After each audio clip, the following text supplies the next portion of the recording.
Lekin kanalimiz obunachilari, hozir biz bu akamiz moliga zon solish uchun keldik. Mollar ishtahasi bo'lmay ozib ketayotgan ekan. Ichida metal bor deb tashib qo'yildi. Hozir zon solyapti.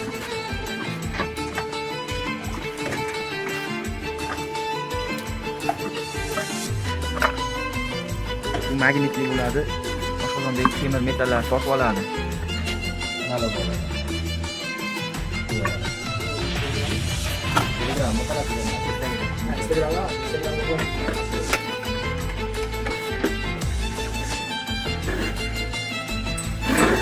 Magnit joylandi. Endi bu yarim soat 20 minut aylantiriladi. Qolganini endi kuzatamiz. Obunachilar yetalashni boshladi shekilli. Buni yetalashdan sabab magnit oshqozonga tushishi kerak, pastga tushishi kerak. Metallar pastga cho'kma bo'lib tushib qoladi. Pastga tushishi kerak magnit, aylanishi kerak oshqozonga. Mol ozib ketgan.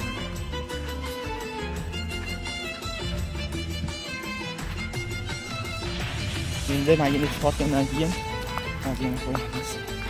Mana hozir ekkinchi solinish jarayonida. Mana 20 minut aylantiramiz, ikkinchisini olamiz. Uchinchisini chiqaryapmiz.